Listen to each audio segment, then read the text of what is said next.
Bonjour à tous.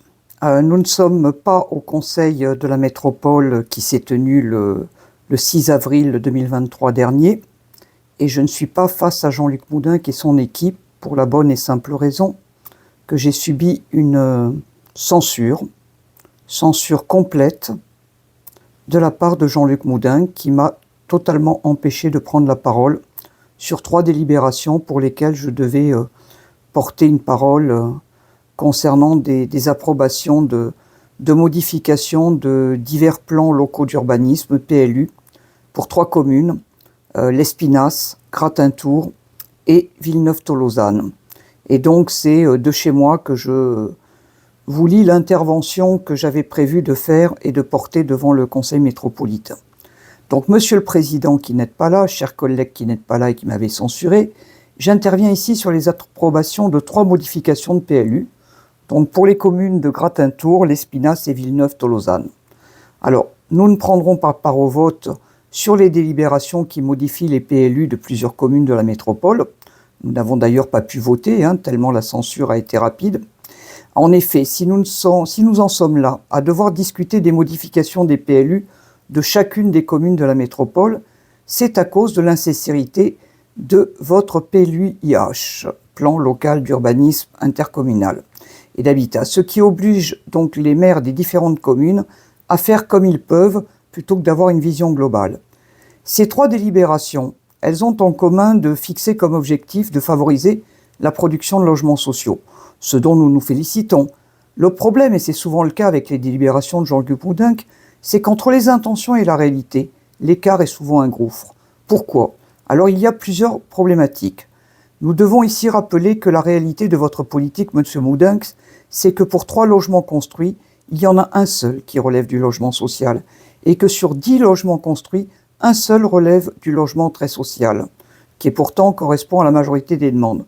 Donc l'honnêteté commanderait de dire que vous construisez pour les investisseurs et non pas pour les habitants de Toulouse. Ensuite, construire du logement social, c'est aussi s'adapter aux besoins de ce public qui a besoin de transports collectifs performants et de services publics accessibles.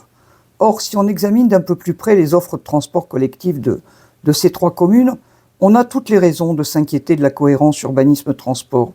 Pourtant, le SCOT, les PLU et les PLUH, documents d'urbanisme, fixent des obligations en la matière que vous persistez à ne pas respecter. Et là encore, comme vous avez aussi réussi à faire annuler votre PDU, plan de déplacement urbain, et que vous vous obstinez à faire votre ligne de métro sans phasage, vous ne laissez aucune perspective d'amélioration de la desserte de la majorité des communes de la métropole. Donc, par exemple, si on prend Gratintour, la ville dispose de 2 lignes de bus, le 33 et le 69, mais bus qui s'arrêtent à 20h et 20h30. Au mieux, un passage toutes les 30 minutes, et c'est plutôt 1 heure, et jusqu'à 2 heures le dimanche, et pour un seul bus, avec un temps de trajet supérieur à celui de la voiture. Pour l'Espinasse, léger mieux, puisqu'on peut se déplacer jusqu'à 21h et avoir un bus toutes les heures le dimanche. Dans les 2 cas, la voiture a encore de beaux jours devant elle, le climat un peu moins. Et sur Villeneuve-Tolosane, la donne vient de changer, heureusement, avec l'arrivée du Linéo 11, qui va se situer non loin du quartier prévu à la densification, ce qui est un point positif. Pourtant, en ce qui concerne l'Espinasse, et si vous acceptiez enfin de vous saisir de l'opportunité du RER ou réseau express métropolitain et de réaliser une gare à l'Espinasse, ses habitants pourraient se trouver à 1/4 d'heure de Matabio. Il est dommageable pour les habitants de la métropole que vous continuiez à foncer droit dans le mur sur le plan climatique en refusant les solutions qui répondent aux besoins de cohérence urbanisme et transport et en continuant à bétonner au service de vos amis promoteurs.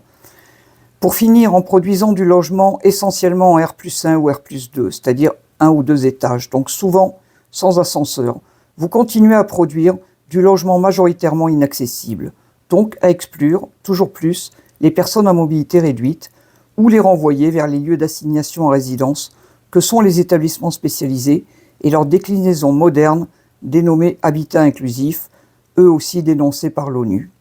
Voilà donc ce que j'aurais voulu dire à Jean-Luc Moudenc et à son équipe et qu'il n'avait surtout pas envie d'entendre.